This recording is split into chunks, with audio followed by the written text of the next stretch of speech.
තෙරුවන් සරණයි සදැහැති සුපින්වත් ඔබ හැමදෙනාටම. සදහම් මසනු කැමැත්තෙන් මේ පැහේදේත් බෞද්ධයා රූපවාහිනිය සමගින් එකතු වන සුපින්වත් ඔබ හැමදෙනාගේම හිත සුව පිණිස. බෞද්ධයා රූපවාහිනිය මේ පැහේදේ විකාශය කරන දායකත්ව ධර්මානුශාසනාව මෙලෙසින් ආරම්භ කිරීමටයි අපි සූදානම් වන්නේ. පින්වත්නි, මේ උතුම් වූ දේශනාව වෙනුවෙන් සිදු කළා වූ ආරාධනාව ඉතාමත්ම මෙත් සිතින් පිළිගෙන මෙතන පරිසරයට වැඩම කොට වදාළ පූජනීය අවසරයි කෝරළයාගම සරණතිස්ස පින්වත් දේශකයාණෝ අපි පළමුවෙන් සාදු නදින් පිළිගනිමු. සාදු සාදු සාදු. සදහැමතුනි, අද දේශනාවට දායකත්වය ලබා දෙනවා ගම්පහ පදිංචි සීතා සුමතිපාල මහත්මිය, ජේ.පී. සුමතිපාල යන දෙමාපියන් සහ වෛද්‍ය චාරී විජේසිංහ දේනිය ඇතුළු මේ සදැහැති පින්වත් පිරිස. නමෝ තස්ස භගවතු අරහතු සබ්බ ධම්මේසු අප්පටිහත ඥානචාරස්ස දස බලධරස්ස චතුවේ සාරජ්‍ය විසරදස්ස සබ්බ සත්තුත්තමස්ස ධම්මිස්ස රස්ස ධම්ම රාජස්ස ධම්මස්සාමිස්ස තථාගතස්ස සබ්බඤුනෝ සම්මා සම්බුද්දස්ස. නමෝ තස්ස භගවතු අරහතු සබ්බ ධම්මේසු අප්පටිහත ඥානචාරස්ස දස බලධරස්ස චතුවේ සාරජ්‍ය විසරදස්ස සබ්බ සත්තුත්තමස්ස ධම්මිස්ස රස්ස ධම්ම රාජස්ස ධම්මස්සාමිස්ස තථාගතස්ස සබ්බඤුනෝ සම්මා සම්බුද්දස්ස. නමෝ තස්ස භගවතු අරහතු සබ්බ ධම්මේසු අප්පටිහත ඥානචාරස්ස දස බලධරස්ස චතුවේ සාරජ්‍ය විසරදස්ස සබ්බ සත්තුත්තමස්ස ධම්මිස්ස රස්ස ධම්ම රාජස්ස ධම්මස්සාමිස්ස තථාගතස්ස සබ්බඤුනෝ සම්මා සම්බුද්දස්ස. සද්ධර්ම ශ්‍රාවක කාරුණික ගුණගරුක බෞද්ධ පින්නතුනි, බොහෝම ශ්‍රද්ධාවෙන් යුක්තව සියලු දෙනාම සූදානම් වෙන්නේ තිලෝගුරු ශාන්තිනායක සම්මා සම්බුදුරජාණන් වහන්සේ විසින් ලෝක සත්වයන් පිළිබඳව අසීමිත දයාවෙන් කරුණාවෙන් මෛත්‍රියෙන් යුක්තව අවබෝධ කරගෙන දේශනා කොට වදාළ පරම ගම්බීර වූ ශ්‍රී සද්ධර්ම රත්නයෙන් ඊටාම පුංචි කොටසක් නමුත් දේශනා කරවගෙන ධර්ම ගෞරවය පෙරදරි කරගෙන දේශනාගත ධර්මයේ ශ්‍රවණය කරන්නත් ධර්ම ශ්‍රවණය කිරීමෙන් ලැබෙන අවවාද අනුශාසනා තම තමන්ගේ ජීවිතවලට ලං කරගෙන එකතු කරගෙන මෙලව ජීවිතේ නිවැරදි කරගෙන නිවැරදි වුණ මෙලව ජීවිතයක් තුළින් සුගතිගාමී වූ පරලොව ආයිති භවයකින් සැනසිලා ප්‍රාර්ථනා කළ ආකාරයෙන් ප්‍රාර්ථනීය බෝධියෙන් සැප සහිත ප්‍රතිපදාවෙන් උතුම් චතුරාර්ය සත්‍ය ධර්මය අවබෝධ කරලා මේ සසර ගමන නිමා කිරීමේ බලාපොරොත්තු ඇතුව ඒ උතුම් බලාපොරොත්තු ඒ අයුරින්ම මුදුන්පත් කරගන්න උතුම් වූ ධර්ම දානානිසංසයත් ශ්‍රවණානිසංසයත් හේතු වාසනා වේවා කියලා ප්‍රාර්ථනා කරමු. පින්නතුනි, අද ධර්මදේශනාවේ මාතෘකාව හැටියට මම යොදා ගන්න කල්පනා කළේ අපේ පේතවත්තු පාළියේ සඳහන් වන උබ්බරී කියන වර්ගයේ 5 වෙනි කතාව මූලික කරගෙන ධර්මදේශනාව සිද්ධ කරන්න. ඒ 5 වෙනි ධර්ම කාරණාව තමයි මට්ට කුණ්ඩලී පේතවත්තුව. මට්ට කුණ්ඩලී කියන නම කියනකොටත් අපි අහලා තියෙනවා. අපේ බුදුරජාණන් වහන්සේ සවැත් නුවර ජේතවනාරාමේ වැඩ ඉන්න කාලේ මේ සවැත් නුවරම එක බ්‍රාහ්මණයෙක් හිටියා බොහෝම ධනවත්. උපභෝග පරිභෝග සම්පත් බොහොම තිබුණ කියලා සඳහන් කරනවා. නමුත් මේ බ්‍රාහ්මණයා ඊටාම මසුරුයි. ඒක නිසාම අදින්න පුබ්බක කියලා නමකුත් පට බැඳිලා තිබුණා. මේ ඊටාම මසුරු බ්‍රාහ්මණයා තුනුරුවන් කෙරෙහි බොහෝම අප්‍රසාදයි. බුදුරජාණන් වහන්සේ පිළිබඳවවත් ධර්ම රත්නයේ පිළිබඳවවත් ආර්ය මහා සංඝ රත්නයේ පිළිබඳවවත් කිසිම ආකාරයක පැහැදීමක් මොහු තුලින් දකින්නේ නැහැ. මොහුට එකම පුතෙක් හිටියා. ඒ පුතාගේ නම කුණ්ඩලී. පස්සේ කාලේ මට්ට කුණ්ඩලී බවට පත් වුණා. එකම පුතයි හිටියේ. මේ තරම් මහා ධනයක් තිබිලත් පුතාගේ කනට තෝඩු දෙකක් හදලා දුන්නේ නැහැ. ඇයි ඒක හදන්න ගියොත් වියදම් වෙයි කියලා. රත්තරන් කෑලි දෙකක් අරගෙන තමන් මෙහෙන් මෙහෙන් තලලා විදලා ඕක තමයි කණේ එල්ලුවේ. ඉතින් ඒක නිසා පස්සේ කාලේ ඔහුට මට්ට කුණ්ඩලී කියලා නමක් පට බැඳුණා. මේ බ්‍රාහ්මණයා පුතාට කතා කරලා අවවාදයක් දෙනවා. අවවාදයෙන් සඳහන් කරන්නේ ශ්‍රමණ බවත් ගෞතමයන් වහන්සේ එක්කවත් උන්වහන්සේගේ ශ්‍රාවක පිරිස එක්කවත් කිසිම සමීප ඇසුරක් ගොඩනගා ගන්න එපා කියලා. ඉතින් පුංචි කාලේ ඉඳලම මේ වාගේ අවවාදයක් ලැබෙන නිසා ඔහු තුනුරුවන් කෙරෙහි බොහෝම අප්‍රසන්නයි. ඉතින් මෙහෙම කාලයක් ගෙවිලා ගියා. හදිස්සියෙම මේ පුතා ලෙඩ වුණා. ලෙඩ වුණාට මේ තාත්තා පුතාට බෙහෙත් ටිකක් අරන් දෙන්න කටයුතු කරන්නේ නැහැ පියදන් වෙයි කියලා. සාමාන්‍යයෙන් අපි ධර්මයේ කතා කරනකොටත් ඔය සිල් රකින්න තැන්වල උදාහරණයට දක්වනකොට පැහැදිලි කරනවා එකම පුතෙක් ඉන්න අම්මා කෙනෙක් ඒ පුතා ආරක්ෂා කරන්න කොයිතරම් උත්සාහ ගන්නවද කැපකිරීම කරනවද ආන් ඒ වාගේ සමාදන් වෙච්ච සිල්පදේ රැක ගන්නත් කැප වෙන්න කියලා. ඉතින් මේ බමුණටත් ඉන්නේ එකම පුතයි. දැන් පුතා අසනීපයි. නමුත් පුතාට බෙහෙත් ටිකක් කරන්නවත් බමුණගේ කල්පනාවක් නැහැ. මොකද පුතාට වඩා බමුණට ධනෙ වටින නිසා. ඉතින් ක්‍රමක්‍රමයෙන් දරුවගේ අසනීපය උත්සන්න වුණා. ඊටාම උත්සන්නයි දැන් කියලා දැනගත්තට පස්සේ නම් වෙද මහත්තයෙක් එක්ක ආවා. ඉතින් වෙද මහත්තයා පරීක්ෂා කරලා බැලුවා. නමුත් දැන් සුවපත් කරන්න පුළුවන් මට්ටමක නැහැ. කාලි ගිහිල්ලා ගොඩක්. ඉතින් වෙද මහත්තයත් මග ඇරලා යන්න ගියා. බමුණා දැනගත්තා මොහු තාම වැඩිකල් ජීවත් වෙන්නෙත් නැහැ. හැබැයි ගේ ඇතුලේ හිටියොත් දැන් ලෙඩා බලන්නත් කට්ටිය එනවා. ඊළඟට මරණය බලන්නත් කට්ටිය එනවා. ගේ ඇතුලේ රංග රිදී මුතු මැණික් ගොඩ ගහලා. මිනිස්සු ඒව දැක්කොත් මෙච්චර ධනෙ තිබිලත් පුතා මැරෙනකන් හිටියනි කියලා මට අපකීර්තියක් එයි. මැරෙන්නත් කලින් ළමයා ගෙයින් පිට කළා. ඇතුල් ගෙයින් ගෙනල්ලා එලි මහනේ තැනක තිබ්බා. එතකොට එන කෙනෙකුට ඇතුළට යන්න උවමනාවක් නැහැ. ඔහු ඊටාම වේදනාවෙන් පීඩා විඳ විඳ තමයි ඉන්නේ.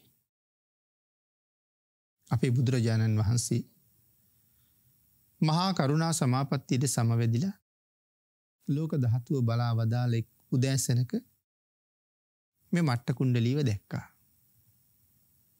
ඉතින් මට්ට කුණ්ඩලී දැක්කේ මොන හේතුව නිසාද කියන කාරණාව භාග්‍යතුන් වහන්සේ නැවත ආවර්ජනය කරනකොට බුදුරජාණන් වහන්සේ දන්නවා මට්ට කුණ්ඩලී වැඩි වෙලාවක් ජීවත් වෙන්නෙත් නෑ අද දවසේ මැරෙනවා.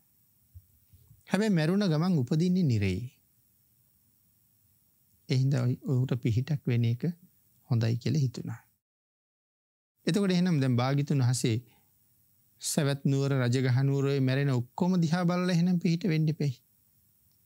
එහෙමත් නැහැ පින්නතුනි. මොකද කෙනෙකුගේ පුණ්‍ය මහිමයක් තියෙන්නත් ඕනේ භාග්‍යතුන් වහන්සේට දකින්නේ. නැත්තම් සියලු දෙනා මේ වෙලාවට දකින්න එපෙයි. එහෙමත් නැහැ. අනික ලොකු ලාභයක් වෙන්නත් ඕනේ වැඩි පිරිසකට. ඉතින් මට්ට කුණ්ඩලී නිරයෙන් නිදහස් වෙලා සුගතියේ උපදිනවා භාග්‍යතුන් වහන්සේ දැක්කොත්. මට්ට කුණ්ඩලී සුගතියේ ඉපදුනහම ඊටාම මසුරු තමන්ගේ තාත්තට යහපතක් කරන්න මට්ට කුණ්ඩලී පෙළඹෙනවා. තාත්තට යහපතක් කරන්න මට්ට කුණ්ඩලී කටයුතු කරනකොට තවත් විශාල පිරිසකට ධර්මාවබෝධයක් දෙන්න භාග්‍යතුන් වහන්සේට හැකියාව තියෙනවා. මොකද මේ තරම්ම මසුරු බමුණා ජේතවනාරාමේ දිහාට යනවා දැක්කහම මිනිස්සු නිකම්ම පෙළ හැදෙනවා. අද මොහුට මොනවා භාග්‍යතුන් වහන්සේ දේශනා කරයිද කියලා අහන්න. ඒ හින්දා විශාල පිරිසක් බණ අහන තැනට එනවා. ඒ වගේ ලොකු ලාභයක් සැලසෙනවා. ඉතින් බුදුරජාණන් වහන්සේ එදා උදෑසන කාලේ භික්ෂූන් වහන්සේලාත් මහත් පිරිසක් එක්ක පිණ්ඩපාතේ වඩිනකොට මේ අදින්න පුබ්බක බ්‍රාහ්මණයාගේ ගෙදර තියෙන වීදියේ දිගේ වැඩියා. වැඩම කරලා අදින්න පුබ්බක බ්‍රාහ්මණයාගේ නිවස ඉදිරිපිට භාග්‍යතුන් වහන්සේ නතර වුණා. ෂඩ්වර්ණ බුද්ධ රශ්මි ධාරා විහිදෙනවා. විශේෂ රශ්මි කදම්බයක් අදින්න පුබ්බගේ නිවස දිහාට ගමන් කළා. දැන් මට්ට කුණ්ඩලී බොහෝම වේදනාවෙන් ඉන්නේ. නමුත් ඔහුට මේ පුදුමාකාර ආලෝකයක් දකින්න ලැබුණේ. ඉතින් ඒ නිසා වටපිට බලනවා. කොහෙන්ද මේ ආලෝකය? මොකද්ද මේ ආලෝකය? ඒක දැක්ක ගමන් ඔහුට පුදුමාකාර ප්‍රීතියක්. නමුත් ඒ වටපිට ඔබම ඔබ බලනකොට දැක්ක භාග්‍යතුන් වහන්සේ ගෙදරට ඇතුල් වෙන තැන පාරේ හිටගෙන ඉන්නවා. බුදුරජාණන් වහන්සේ දැක්කහම මට්ට කුණ්ඩලීට ඇති වුණේ පුදුමාකාර ප්‍රීතියක්. මට්ට කුණ්ඩලීට හිතෙනවා සූර්යයා යම්සේ තේජවන්තද, චන්ද්‍රයා යම්සේ සෞම්‍ය ගුණයෙන් යුක්තද, මහාන බමුණන් අතර යම් කෙනෙක් තෙදවත්ද, ගුණවත්ද,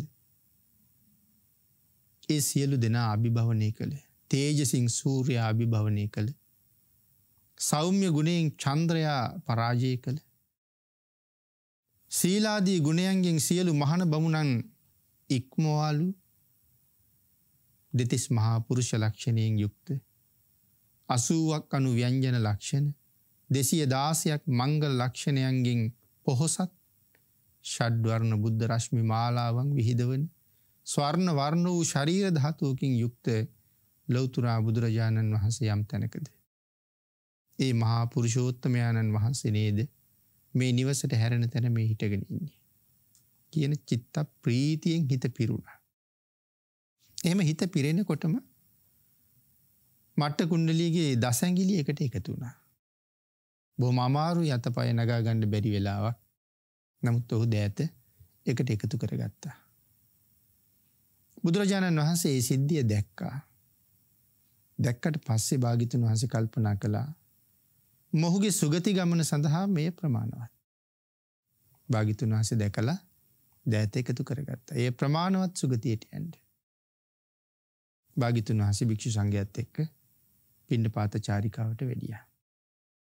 මට්ට කුණ්ඩලී ටික වෙලාවකින් ජීවිතෙන් සමුගත්තා. නමුත් ඒ මොහොත වෙනකොට හිත පිරිච්ච සතුටක් තිබුණේ බුදුරජාණන් වහන්සේ ගැන. මෙහින් චුත වෙනවත් එක්කම 12 යොදුන් රන් විමානයක තව්තිසාවේ උප්පත්තිය ලැබුවා. ඉතින් අපිට මේ දේශනාවේදී සාකච්ඡා කළ යුතු ඊටාම විශේෂ තැනක් මේ මෙතන. අපි ඒක දේශනාව ඉදිරියට තව ටිකක් සාකච්ඡා කරමු. තව්තිසාවේ ඉපදිච්ච ද මට්ට කුණ්ඩලී දිව්‍ය පුත්‍රයා කල්පනා කළා මට මේ තරම් ආශ්චර්යයක් කොහොමද? මේ තරම් සැප සම්පත් ලැබුණේ කවුරු නිසාද? තමන්ගේ පෙර ජීවිතය ආවර්ජනය කළා. එතකොට පෙර ජීවිතය දැක්කා. අදින පුබ්බක බමුණගේ පුතා. නමුත් අසනීප වෙලා බෙහෙතක් නැතුව මරණයට පත් වුණා. කාගෙන්වත් පිහිටක් නැතුව අසරණ වෙලා ඉන්න වෙලාවේ කාටත් පිහිට වෙන ලෞතුරා බුදුරජාණන් වහන්සේ ඔහුටත් පිහිට වුණා. ඒ පිහිටෙන් සරණින් තමයි මෙතෙන්ට එනකන් ආවේ. කියන කාරණාව ඔහු මනාව දැක්ක දැනගත්තා. ඊළඟට කල්පනා කළා තාත්තා ගැන. තාත්තා ඊට දුප්පත් තත්ත්වයේ ඉන්නේ. ධනෙන් දුප්පත් නෙමෙයි. ආධ්‍යාත්මයෙන් දුප්පත්. ඔහුට නින්දා කරලා මග කියලා දෙන්න හොඳ වෙලාව. මොකද මැරිච්ච පුතා අරගෙන ගිහිල්ලා සොහොනේ වලල්ලා අනේ මට්ට කුණ්ඩලියා කියනවා. ඉතින් ඒ මොහොතේම ඒ සොහොනට ඇවිල්ලා අදින්න පුබ්බක බ්‍රාහ්මණයා අඬන සමීපයේ ඉඳගෙන මොහොත් අඬනවා. ඉතින් බ්‍රාහ්මණයා දැක්කම මේ තවත් කෙනෙක් අඬනවා. හැබැයි පෙනුමෙන් පුතාගේ පෙනුමටම සමානයි. නමුත් මේ වෙලාවේ තාමත් හරියටම දිව්‍යමය ස්වરૂපය දක්වන්නෙම නැහැ. නමුත් හොඳට පුජ්‍යලයක් ඉන්නවා පුතාට සමානයි. ඉතින් ඒ අඬන තැනට ගිහිල්ලා කතා කිරුවා. මොකටද අඬන්නේ? කවුරු වෙනුවෙන්ද අඬන්නේ? මොනවද ඕනේ? එතකොට අර පුජ්‍යලයා කියනවා මට හම්බුණා ස්වර්ණ වර්ණ වූ රතයක්. හැබැයි ඉතින් රෝද නැහැ. රතය ලැබුණා රෝද නැහැ. මට ඒකට රෝද දෙකක් ඕනේ. ඊට පස්සේ අදින්න පුබ්බක බමුණ අහනවා මොන වගේද උඹට රෝද ඕනේ? රත්තරන් වලින් ඕන නම් රත්තරන් වලින් දෙන්න. රිදී වලින් ඕන නම් රිදී වලින් හදලා දෙන්න. මුතු වලින්ද මණික් වලින්ද ලෝහිතාංගයෙන්ද ඕනේ? ඕන දෙයකින් ඉල්ලන්න කියලා. එතකොට දිව්‍ය පුත්‍රයා කල්පනා කළා ලෙඩ වෙලා හිටපු පුතාට බේත් ටිකක්වත් දුන්නේ නැති බමුණා දැන් මේ කරත්ත රෝද හදන්න කතාව රත්තරන් වලින්. මොහු සංවේගයටපත් කරන්න ඕනේ කියලා කල්පනා කළා. ඊට සාහෙව්වා මොන ප්‍රමාණයක් මට දෙනවද කියලා. බමුණා කියනවා ඉල්ලන ප්‍රමාණයකින් හදලා දෙන්නම් කියලා. ඊට පස්සේ කියනවා නෑ. මට ඒව වටින්නේ නෑ. මගේ රතේට රෝද දෙකක් හැටියට මම බලාපොරොත්තු වෙන දෙයක් තියෙනවා. බොහොම තේජස් සහිතයි සූර්ය මණ්ඩලය. බොහොම සෞම්‍ය ගුණයෙන් යුක්තයි චන්ද්‍ර මණ්ඩලය. මගේ බලාපොරොත්තුව සූර්යයයි චන්ද්‍රයයි මගේ රතේ රෝද දෙක කරගන්න. බමුණ කියනවා උඹ මහා අඥානියෙක්. උඹ මැරෙයි. කල්පනා කර කර ඉඳලා මැරෙයි. නමුත් උඹට මේ රෝද දෙක නම් හම්බෙන්නේ නැහැ. ඕක මහා මෝඩ තීරණයක් කියලා. එතකොට දිව්‍ය පුත්‍රයා කියනවා ඉර උදේට පායනවා. හවසට බහිනවා. පායපු සූර්යයා බැහැලා යනකම්ම පේනවා. හඳ හවසට නැගිනවා. හඳ උදේට බැහැලා යනවා. හවස නැගපු චන්ද්‍රයත් බැහැලා යනකම්ම පේනවා. මම අඬන්නේ පේන වස්තුන් දෙකක් ඉල්ලලා. ඔබ අඬන්නේ නොපෙනෙන වස්තුවක් ඉල්ලලා. පුතා මැරිලා. අය පුතා කවදාවත් හම්බෙන්නේ නැහැ. දැන් එතකොට ඔබ මට මෝඩයා කියලා කියනවා. හොඳට හිතලා බලන්න. පේන දෙයක් ඉල්ලලා අඬන කෙනාද මෝඩයා? නොපෙනෙන දෙයක් ඉල්ලලා අඬන කෙනාද මෝඩයා කියලා. බමුණ කල්පනා කළා. බමුණ කියන ඇත්ත. ඔබ කියන කතාව ඇත්ත. මේ සිද්ධියේදී උඹට වඩා මම මෝඩයි. මගේ පුතා මැරිලානේ. මම මේ සොහනට වෙලා කොච්චර ඇඬුවත් පුතා එන්නේ නැහනේ. මං තමයි මෝඩ. බමුණ කාරණාව තේරුම් අරගත්තා. තේරුම් අරගෙන ටික වෙලාවක් ඉඳලා නැවත හැරුණ අර පුජ්‍යලයා දිහාට. හැරිලා අහනවා උඹ කවුද කියලා. එතකොට දිව්‍ය පුත්‍රයා සැබෑ දිව්‍ය විලාසයෙන් තමයි ඉන්නේ. ඒකට සඳහන් කරනවා බ්‍රාහ්මණය මේ සොහනට වෙලා කෙනෙක් වෙනුවෙන් ඔබ අඬනවද? ඔබ අඬනවා නම් යම් කෙනෙක් වෙනුවෙන් ඒ අඬන කෙනා තමයි මම. ඒ කවුරු වෙනුවෙන්ද අඬන්නේ? මං වෙනුවෙන් තමයි ඔබ අඬන්නේ. මම තමයි මට්ට කුණ්ඩලී. එතකොට අහනවා ගිහි ගෙදර මගේ ගෙදර හිටපු කාලේ ඔබ කවදාවත් සිල් ගත්ත දවසක් නැහැ. ඔබ දන් දුන්න දවසක් නැහැ. පිනක් දහමක් කරපු අවස්ථාවක් තිබ්බේ නැහැ. සීලයක් නොරක දානයක් නොදී වෙනත් කිසිදු පිනක් සිද්ධ නොකොට ඔබ කොහොමද දිව්‍ය ලෝකෙ ගියේ? ඒ වෙලාවේ සඳහන් කළා මට එකක්වත් ඒ ගෙදර කරන්න බැරි වෙච්ච බව ඇත්ත. නමුත් සකල ලෝක සත්වයාටම අනුකම්පා කරපු තිලෝගුරු සම්මා සම්බුදුරජාණන් වහන්සේගේ අනුකම්පාව මැරෙන මොහොතේ මටත් ලැබුණා. මම මරණාසන්න වෙලාවේ උන්වහන්සේ අපේ ගෙදර දොරටුව ගාව හිටගෙන හිටියා. උන්වහන්සේ දැකලා මගේ හිතේ ඇතිවෙච්ච ප්‍රීතිය මෙච්චරයි මෙපමණයි කියලා නිමක් නැතුව ගියා. අසීමිත බුද්ධාලම්බන ප්‍රීතියකින් පිරිච්ච මම දසැඟිලි එකතු කරගත්ත උන්වහන්සේ දිහා බලලා. ආන් ඒ චිත්ත ප්‍රීතිය සහිත කුසලය තමයි මම දෙව්ලොවට එනකන් අරගෙන ආවේ. ආන් එහෙම සඳහන් කරාම අදින්න පුබ්බක බමුණට පුදුමයි.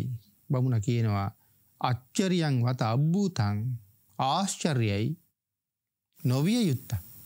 අච්චරියං වත අබ්බූතං අංජලී කම්මස්ස අයමිදීසෝ විපාකෝ අහම්පි මුදිතමානෝ පසන්න චිත්තෝ අජ්ජේව බුද්ධං සරණං ගච්ඡාමිති. පුදුමයි. පුදුමයි.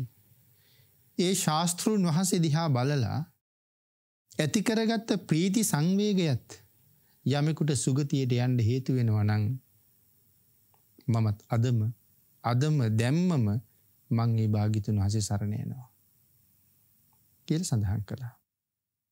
ඊට පස්සේ මේ දිව්‍ය පුත්‍රයා සඳහන් කරනවා ඒක හොඳයි. ඒ භාග්‍යතුන් වහන්සේ සරණ යන එක කොහොමත් හොඳයි කියලා බුදුරජාණන් වහන්සේ සරණ යන හැටි කියලා දෙනවා. භාග්‍යතුන් වහන්සේ සරණ යන්න බුද්ධං සරණං ගච්ඡාමි.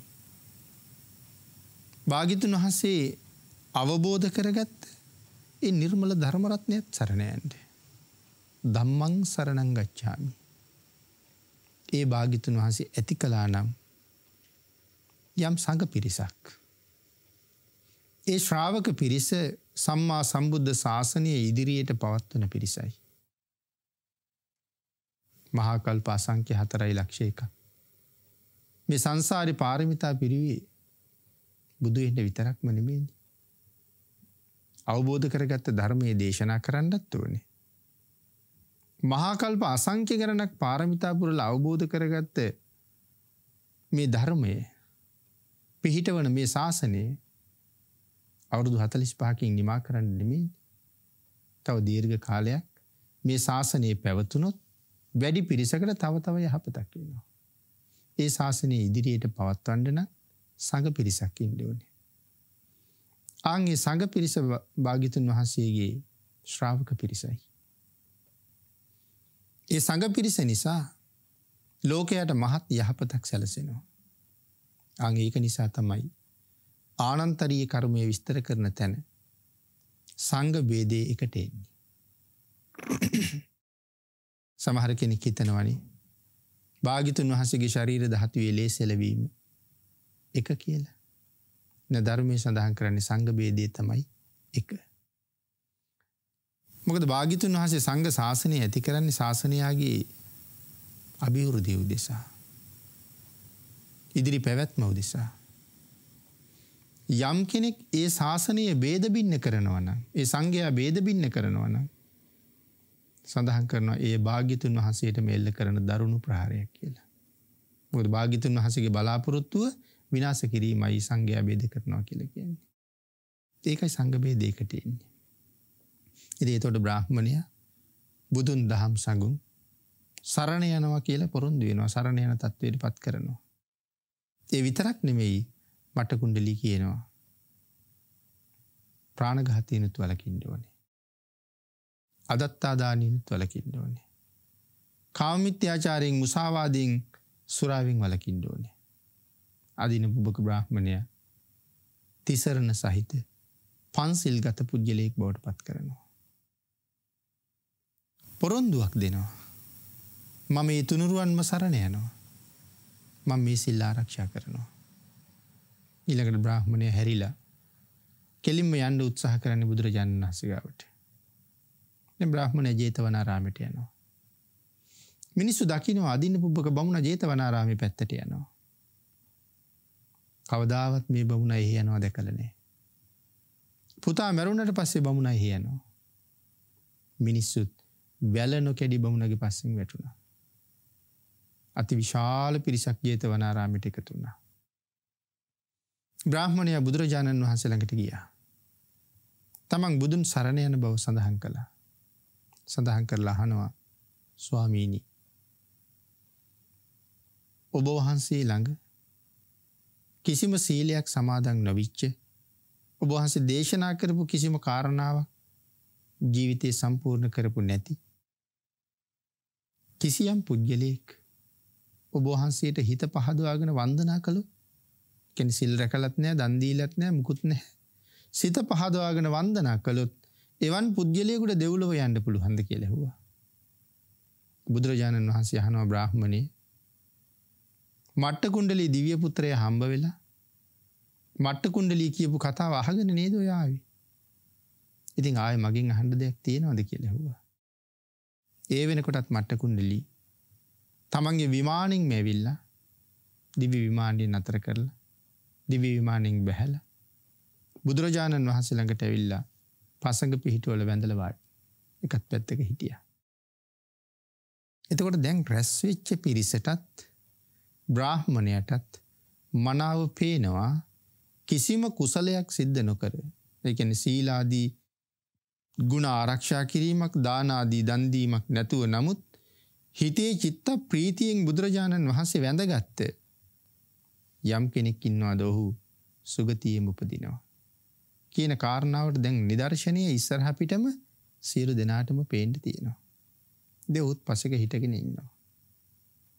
අපි බුදුරජාණන් වහන්සේ චතුරාර්ය සත්‍ය ධර්මයේ කුළු ගන්වලා අදින්න පුබ්බක බ්‍රාහ්මණයට ධම් දේශනා කළා. අදින්න පුබ්බක බ්‍රාහ්මණය ඇතුළු විශාල පිරිසක් ඒ වෙලාවේ ධර්ම ශ්‍රවණය කළා. ධර්ම දේශනාව නිමා වෙනකොට මට්ට කුණ්ඩලී දිව්‍ය පුත්‍රයාත් අදින්න පුබ්බක බ්‍රාහ්මණයත් ඇතුළුව 84000ක් ප්‍රාණීන් මනාව ධර්ම අවබෝධය ලැබුවා. කියන කාරණාව විශේෂයෙන් සිහිපත් කරනවා. දැන් එතකොට පින්නතුනි අපි අර මුලින් සඳහන් කළා අපිට මේ පේතවත්වයේ සාකච්ඡා කළ යුතු විශේෂ තැනක් ශ්‍රද්ධාවෙන් භාග්‍යතුන් වහන්සේ වැඳ ගන්නවා කියන එක කොයිතරම් වටිනවද? ඒ වගේ කරුණු රාශියක් ධර්මයේ තුල තියෙනවා. ධම්මපද පාළියේ තව තැනක සඳහන් කරනවා ඒක මහලු බැමිණියක් සැඬොල් කුලේ බැමිණියක් බුදුරජාණන් වහන්සේ කරුණාවෙන් දැකලා භාග්‍යතුන් වහන්සේ දන්නවා ඇයත් මරණයටපත් වෙලා යන්නේ දුගතියට. නමුත් භාග්‍යතුන් වහන්සේ මුණ ගැහුනොත් ඇයට යහපතක්. ඒ නිසාත් එදත් පිණ්ඩපාතේ වඩිනකොට භික්ෂු සංඝයා එක්ක ඇය සිඟා යන වීදියේ තමයි වඩින්නේ. ඉතින් ඇය දැක්කම භාග්‍යතුන් වහන්සේ පාර මැද නතර වෙනවා. ඇයත් නතර වෙනවා භාග්‍යතුන් වහන්සේ වඩිනකම්. භාග්‍යතුන් වහන්සේ නතර වුණේ ඇයි කියන කාරණාව බලපු මහමොග්ගල්ලාණන් වහන්සේ මේ කාන්තාවට අනුකම්පා කරලායි නතර වුණේ. ඇයට කතා කරලා කියනවා බැඳගන්න. මේ ඉන්නේ තිලෝගුරු සම්මා සම්බුදුරජාණන් වහන්සේ. අද මේ වීදියේ වැඩි ඔබ වෙනුවෙන් උන්වහන්සේ වන්දනා කරගන්න කියම ඇය බොහෝම සතුටින් වන්දනා කළා. බුදුරජාණන් වහන්සේ වැඩියා. ඇය ඒ මොහොතේ මරණයටපත් වුණා. ඒත් එක්කම ඇය දෙව්ලොව උපදින්නේ. පස්සේ ඇවිල්ලා මොග්ගල්ලාණන් වහන්සේට කියනවා ස්වාමීනි ඔබ වහන්සේ එදා ඒ භාග්‍යතුන් වහන්සේ පෙන්නලා මට වැඳගන්න කියපු නිසා ඒ වන්දනාවම මාව දිවලුවට ගෙනිච්චා කියලා. එතකොට බුදුරජාණන් වහන්සේගේ අසීමාන්තික ගුණය, නිමක් නැති බුද්ධ ගුණය අපි බුදුරජාණන් වහන්සේම තමයි ඉතිපිසෝ භගවා ආදී මේ කෙටි පාඨයකට ගොනු කරන්න දෙන්නේ. නිමක් නැති සමස්ත බුදුගුණ කදම්බයම ওই පාඨයේ ඇතුලේ නෑ. නමුත් ඒ ගුණ නමය අර සියලු නිමක් නැති බුදුගුණ නියෝජනය කරනවා. අපිට ඇති ප්‍රමාණය තමයි භාග්‍යතුන් වහන්සේ ඔය කෙටි කරලා තියෙන්නේ. එතකොට එහි පළවෙනි ගුණය හැටියට අපි සජ්ජායනා කරන්නේ අරහං ගුණය. දීර්ඝව විස්තර කරොත් විස්තර කරලා ඉවර කරන්න බැරි ගුණයක්. නමුත් අපි ඊටාම කෙටියෙන් සඳහන් කරනවා ස්වාමීනි භාග්‍යතුන් වහන්සේ යම් කෙනෙක් අප්‍රමාණ ශ්‍රද්ධාවෙන් දෑත දෝත එකතු කරගෙන බුදුරජාණන් වහන්සේ ළඟ වැඳ වැටුණා නම් ඒ ඕනෑම පුජ්‍යලයකට දිව්‍ය මානුෂික සැප සම්පත් ලබා දෙන්නට තරම් භාග්‍යතුන් වහන්සේ සතු සීල සමාධි ආදී මහා ගුණයට හැකියාව ඇති නිසා අපි බුදුරජාණන් වහන්සේට අරහං කියලා කියනවා. ශ්‍රද්ධාවෙන් වැඳ වැටෙන ඕනෑම කෙනෙකුට දිව්‍ය මානුෂික සැප සම්පත් උදා කරලා දෙන්න අපි ළඟ තියෙන ගුණයට නෙමෙයි භාග්‍යතුන් වහන්සේ සතු සීල සමාධි ආදී ගුණයන්ට පුළුවන්කමක් තියෙනවා. එතකොට බුදුරජාණන් වහන්සේගේ සීලාදී ගුණයේ ප්‍රමාණය මේ ලෝකේ සීමා කරන්න පෙන්වන්න ප්‍රමාණවත් කරන්න සමත් කෙනෙක් විශ්ව ධාතුවේ එදත් නැහැ, අදත් නැහැ, හෙටත් නැහැ. ඒ සීලාදී ගුණයට අපිව දෙව්ලොව යවන්න පුළුවන්. එතකොට ඒ පිහිට තමයි මට්ට කුණ්ඩලියට ලැබෙන්නේ. ඒ පිහිට තමයි අර මහලු කාන්තාවට ලැබෙන්නේ. තවත් ඒ වගේ කාරණා රාශියක් ධර්මයේ තුල සාකච්ඡා කරගන්න පුළුවන්. එක තැනක අඹුසැමි යුවලකට භාග්‍යතුන් වහන්සේ දේශනා කරනවා තිසරණේ පිහිටලා නුඹලාට බයක් තැති ගැනීමක් ලොමු දැහැ ගැනීමක් ඇති වුණොත් යම් වෙලාවක මව මතක් කරන්න කියලා. හැබෑවටම ඒ කාන්තාව ඇගේ සහෝදරයා විසින් කැලේට අරගෙන ගිහිල්ලා මරන්න ලෑස්ති කරනවා. ඔහුගේ බිරිඳගේ වුවමනාවට. නමුත් ඇය කල්පනා කළා මට දැන් වෙන සරණක් නැහැ. මගේ ස්වාමියාත් ළඟ නැහැ. නමුත් ළඟ ඉන්නේ සහෝදරයා. ඔහු ලෑස්තිය මාව මරන්න. ඇය දරුවෙක් ලැබෙන්න හිටපු කෙනෙක්. ඉතින් කෙස් වලින් අල්ලගෙන කැලේ ඇදගෙන යනකොට විලිරුදාව හැදිලා කියනවා ස්වාමීනි මදක් ඈත් වෙන්න මං දරුවා බිහි කරනකම් කියලා. ඒත් නෑ ඇදගෙන යන අතරෙමයි දරුවා බිහි වෙන්නේ. ඉතින් ඇය කල්පනා කළා කෑකෝ ගැහුවොත් මේ කැලෑවි දර කඩන්න වැල් අදින්න ආපු කෙනෙක් ඇති. ඔවුන් ඇවිල්ලා මාව බේරගනි. නැවත කල්පනා කරනවා ඒත් මේ ඇදගෙන යන්නේ මගේ සහෝදරයනේ. ඔවුන් ඇවිල්ලා මොහුට පහර දෙයි.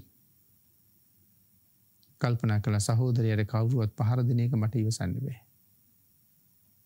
මේ වෙලාවේ මට එහෙනම් වෙන පිහිටකුත් නැහැ. එතකොට මතක් වුණා එදා සහෝදරයාගේ ගෙදර එනකොට මගදී භාග්‍යතුන් වහන්සේ කියපු කතාව.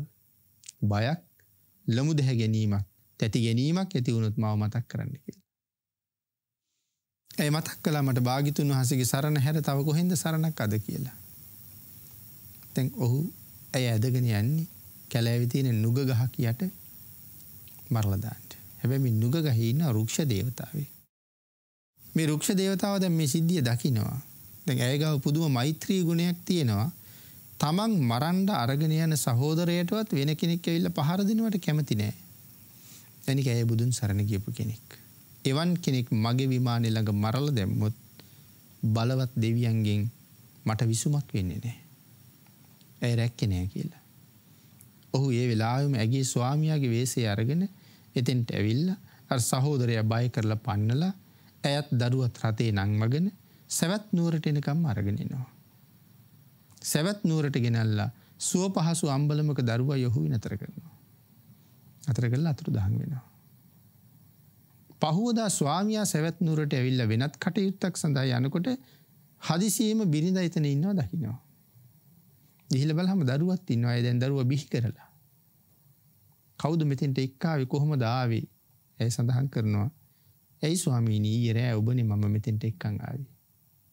ඔහු කියනවා මොනවා කියනවද මම මේ උදේ නේ ආවේ මාස ගානකට ඔබේ සහෝදරයා ගාවට ඇරලපු ඔබ මම මාස ගානකින් දකින්නේ අද.